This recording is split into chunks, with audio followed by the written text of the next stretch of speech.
Hi welcome back to അബിസ്യൂഷൻ. എത്രയധികം battery backup ഉള്ള ഫോൺ വാങ്ങിക്കഴിഞ്ഞാൽ പോലും നമ്മൾ ബാറ്ററി പെട്ടെന്ന് കുറഞ്ഞു പോകുന്നുള്ള നമ്മൾ എല്ലാവരുടെയും കംപ്ലൈന്റ് ആണ്. പക്ഷെ ഞാനിവിടെ പറഞ്ഞുതരാൻ പോകുന്ന 2-3 ട്രിക്കുകൾ ഉണ്ട്. ഇത് ഉപയോഗിച്ച് കഴിഞ്ഞിട്ടുണ്ടെങ്കിൽ നമുക്ക് വളരെയധികം ബാറ്ററി നിങ്ങൾക്ക് ലാഭിക്കാൻ വേണ്ടി സാധിക്കും. പലരും പറഞ്ഞു തരാത്ത ട്രിക്കാണ്, അതുകൊണ്ട് വീഡിയോ സ്കിപ്പ് ചെയ്യാതെ ഓരോ ഓപ്ഷൻസും അവസാനം വരെ കാണാം. അത് ഉപയോഗിച്ച് കഴിഞ്ഞാൽ വളരെയധികം ബാറ്ററി നിങ്ങൾക്ക് ലാഭിക്കാൻ വേണ്ടി സാധിക്കും. അതിനു മുൻപ് എന്റെ ചാനൽ സബ്സ്ക്രൈബ് ചെയ്ത് കാണുന്നവരാണെങ്കിൽ സബ്സ്ക്രൈബ് ബട്ടൺ തൊട്ട് ലൈക്ക് ബട്ടൺ പിന്നെ എല്ലാ ഫ്രണ്ട്സിലേക്കും ഈ ഒരു ഇൻഫർമേഷൻ ഇപ്പോൾ തന്നെ ഷെയർ ചെയ്ത് കൊടുക്കാൻ മറന്നു പോകരുത്. മൊബൈലിൽ ബാറ്ററി പെട്ടെന്ന് തീർന്നു പോകുന്നവരാണെങ്കിൽ നേരെ പോയിട്ട് അതിന്റെ സെറ്റിംഗ്സ് അങ്ങോട്ട് ഓപ്പൺ ചെയ്യുക. ഓപ്പൺ ചെയ്ത് കഴിഞ്ഞാൽ നമുക്ക് ഏറ്റവും താഴേക്ക് വന്നു കഴിഞ്ഞാൽ ഗൂഗിൾ എന്ന് പറയുന്ന ഒരു ഓപ്ഷൻ കാണാൻ സാധിക്കും. അവിടെ നമ്മൾ ചെയ്യേണ്ടത് ആ ഓൾ സർവീസസ് കാണുന്നില്ലേ, ആ ഓൾ സർവീസസ് ഒന്ന് ക്ലിക്ക് ചെയ്യുക. ക്ലിക്ക് ചെയ്തിട്ട് താഴേക്ക് വന്നു കഴിഞ്ഞാൽ ഡിവൈസസ് എന്ന് പറയുന്ന ഒരു ഓപ്ഷൻ കാണാൻ സാധിക്കും. ആ ഡിവൈസസ് ഒന്ന് അങ്ങോട്ട് ക്ലിക്ക് ചെയ്ത് കഴിഞ്ഞാൽ നിങ്ങൾ നോക്കിയാൽ കാണാം scan for nearby devices എന്ന് പറയുന്ന ഒരു ഓപ്ഷൻ ഉണ്ട്. അത് എനേബിൾ ആയിരിക്കും, അധികം ആളുകളുടെ ഇത് എനേബിൾ ആയിരിക്കും. ഇത് നമുക്ക് മെയിൻ ആയിട്ട് നമ്മുടെ ഫോണിന്റെ ബാറ്ററി കുറയ്ക്കാൻ പ്രധാനപ്പെട്ട ഒരു കാരണമാണ്. Scan for nearby devices. നമുക്ക് എന്തെങ്കിലും കാര്യങ്ങൾ സ്കാൻ ചെയ്യാനുണ്ടെങ്കിൽ അല്ലെങ്കിൽ എന്തെങ്കിലും ഡിവൈസ് സ്കാൻ ചെയ്യാനുണ്ടെങ്കിൽ അതൊക്കെ നമ്മുടെ ബ്ലൂടൂത്ത് വഴി സ്കാൻ ചെയ്തിട്ട് എടുക്കാൻ വേണ്ടി നമുക്ക് സാധിക്കും. പക്ഷേ നമുക്ക് ഇവിടെ ഓൺ ചെയ്ത് വെക്കുന്നത് കൊണ്ട് നമ്മുടെ ബാറ്ററി പെട്ടെന്ന് കുറഞ്ഞു പോകുന്നുണ്ട്. ഇത് ഒന്നാമത്തെ ഒരു സ്റ്റെപ്പാണ്. ഇത് നിങ്ങൾ നോക്കി നോക്കുക. അഥവാ ഓൺ ആണെങ്കിൽ ഉടൻ അത് ഓഫ് ചെയ്യുക. നമുക്ക് ബ്ലൂടൂത്ത് വഴി തന്നെ നമുക്ക് അതിനുള്ള ഓപ്ഷൻ ഉണ്ട്. ഗൂഗിളിന്റെ ഒരു ആവശ്യമില്ല.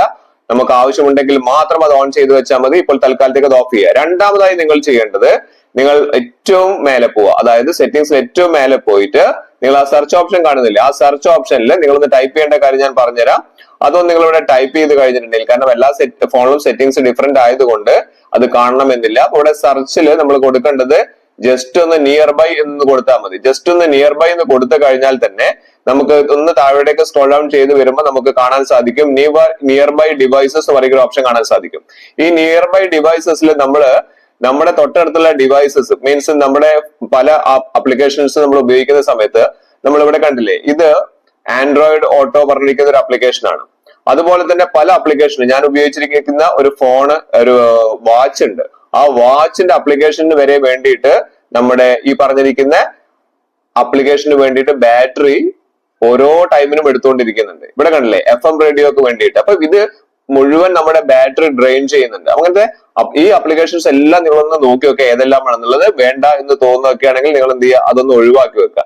ഇനി അടുത്തതായിട്ട് നമ്മൾ ചെയ്യേണ്ടത് എന്താണെന്ന് വെച്ച് കഴിഞ്ഞാൽ സെർച്ചിൽ തന്നെ നമ്മൾ ജസ്റ്റ് ഒന്ന് പ്രിന്റ് നിന്ന് കൊടുക്കുക. അതായത് പ്രിന്റർ അല്ലെങ്കിൽ പ്രിന്റ് നിന്ന് കൊടുത്തു കഴിഞ്ഞാൽ നമ്മുടെ ഫോൺ വഴി പ്രിന്റ് ചെയ്യാൻ വേണ്ടിയിട്ട് അത് ഓൺ ആയിട്ടാണ് കിടക്കുന്നത്. ഡിഫോൾട്ട് പ്രിന്റർ സർവീസ് ഓൺ ആണ്. ഇതൊക്കെ നമ്മുടെ സ്കാനിങ് വഴി സെർച്ച് ചെയ്തുകൊണ്ട് നിൽക്കുകയാണ്. നമ്മുടെ ബാറ്ററി കുറഞ്ഞുകൊണ്ടിരിക്കുകയാണ്. ഇതൊന്നും നമുക്ക് ഓൺ ചെയ്ത് വെക്കേണ്ട ആവശ്യമില്ല. ഇതൊക്കെ നമ്മുടെ ബാറ്ററി വളരെയധികം കുറയാൻ വേണ്ടിയിട്ട് കാരണമാവുന്നുണ്ട്. അതുകൊണ്ട് ആ ഒരു ഡിഫോൾട്ട് പ്രിന്റർ സർവീസ് ഉള്ളത് ഒന്ന് ജസ്റ്റ് ഒന്ന് ഓഫ് ചെയ്യുക.